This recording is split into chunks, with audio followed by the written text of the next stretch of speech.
माँ का बड़ा दिल, दिल छू लेने वाली कहानी। एक पति पत्नी के जोड़े को दो बच्चे हुए, दोनों ही बेटे।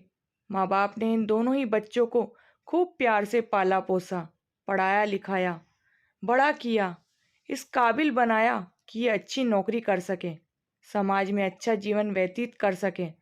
अपने बच्चों के लिए दिन रात कड़ी मेहनत करके एक बंगले जैसा 2 मंजिला घर बनाकर दिया, ताकि दोनों बेटे शादी के बाद भी एक साथ लेकिन अलग अलग कमरों में रह सकें, ताकि आगे चलकर कभी बंटवारे का विचार ना आए और इनमें लड़ाई झगड़े ना हो।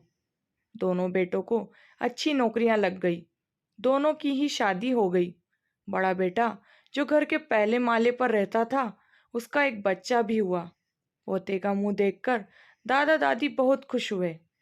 सब ठीक चल रहा था, लेकिन थोड़े ही दिनों बाद बूढ़े पति की मौत हो गई। जब तक पति जिंदा था, दोनों बेटे और बहू माँ का सम्मान किया करते थे। जैसे ही पति मर गया, दोनों बेटे और बहुएं हर दिन माँ की सेवा करना तो दूर, माँ को हर दिन खाना खिलाने के लिए भी राजी ना थे। दोनों बेटे और बहुओं ने मीटिंग की और तय किया कि माँ को खाना खिलाने की जिम्मेदारी बांट ली जाए, यानी कि 15 दिन बड़ा बेटा और 15 दिन छोटा बेटा माँ के खाने की जिम्मेदारी लेगा। जिन बेटों को बिना दिन रात देखे भूख न होते हुए भी और मनचाहा खाना हमेशा खिलाने के लिए जो माँ तैयार रहती थी, अब उसी माँ को बेटों के यहाँ पर दिनों के हिसाब से खाना दिया जाता था। माँ का दिल बड़ा था। माँ को इस बात की खुशी थी कि वह जैसे भी हो अपने बेटों के साथ रह रही है, और इसी खुशी के कारण बेटों के द्वारा दी गई रूखी सूखी भी उसे किसी पकवान से कम न लगती। लेकिन दुर्भाग्य की बात तब हो जाती जब किसी महीने में 31 दिन आ जाते और उस एक दिन माँ को भूखा ही रहना पड़ता।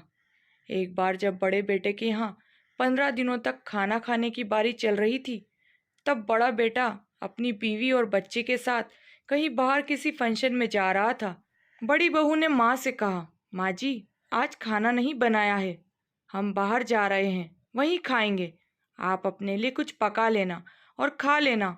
बूढ़ी माँ ने कहा, लेकिन बेटा, मुझे तो गैस चलाना नहीं आता। बहू ने कहा, तो फिर ऐसा कीजिए कि पास वाले मंदिर में भंडारा लगता है, आप वहीं पर जाकर खा लीजिए, तो आपको गैस चलाने की ज़रूरत ही नहीं पड़ेगी। पास में ही खड़ा बेटा और पोता ये सब सुन रहे थे, लेकिन कोई कुछ ना बोला। बूढ़ी माँ को भूखा ही छोड़ बेटा और बहू फंक्शन में निकल गए।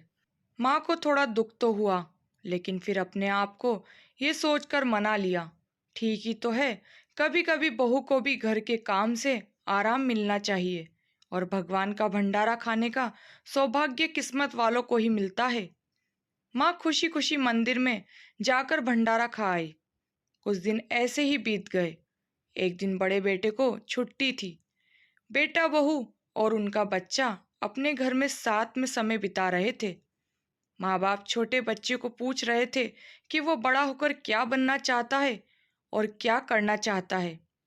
छोटे बच्चे ने बड़े ही सरल भाव से माँ बाप को उत्तर देते हुए कहा, वह बड़े होकर वकील बनना चाहता है।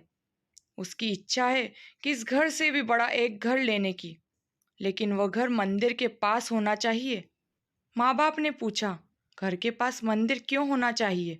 तब बच्चा माँ बाप से कहता है, घर के पास मंदिर इसलिए होना चाहिए ताकि जब मैं बड़ा होकर किसी फंक्शन में बाहर जाऊं तो आप दोनों को ज़्यादा तकलीफ ना हो। मंदिर नज़दीक रहेगा तो आपको ज़्यादा दूर जाकर भंडारा नहीं खाना पड़ेगा। मासूम बच्चे का ऐसा जवाब सुनकर दोनों के ही पैरों के तले जमीन खिसक गई। उन्हें अपनी गलतियों का एहसास अब जाकर हुआ था, जो उनके 5 साल के बेटे ने पहले ही कर लिया था। दोस्तों, दुनिया के हर माँ बाप ये सोचकर अपने बच्चों को बड़ा करते हैं कि वो उनके बुढ़ापे की लाठी बनेंगे, ना कि वो लाठी बनकर उनके ही पीठ पर बरसेंगे। कर्म का चक्र निरंतर घूमता रहता है। दोस्तों, आज जो तुम दूसरों के साथ कर रहे हो, आगे चलकर तुम्हारे साथ वही होगा, यह तय है। इसलिए हमेशा याद रखो कि दूसरों के साथ वैसा ही बर्ताव करो जैसा तुम चाहते हो कि बाकी लोग तुम्हारे साथ करें। कहानी को पूरा सुनने के लिए दिल से धन्यवाद। इस कहानी को और भी लोगों तक पहुंचाइए, जितना हो सके शेयर कीजिए। और ऐसा करने से अगर कुछ लोग भी अपने बूढ़े माँ बाप के साथ अच्छा व्यवहार करने लगते हैं तो हम अपने आप को सौभाग्यशाली समझेंगे। उम्मीद करती हूँ कहानी पसंद आई होगी। कहानी पसंद आए तो लाइक शेयर कमेंट करना बिल्कुल ना भूलें। चैनल पर नए हैं तो सब्सक्राइब करें, बेल आइकन प्रेस करें ताकि मेरी अगली वीडियो की नोटिफिकेशन मिल जाएगी। मिलते हैं नई कहानी के साथ।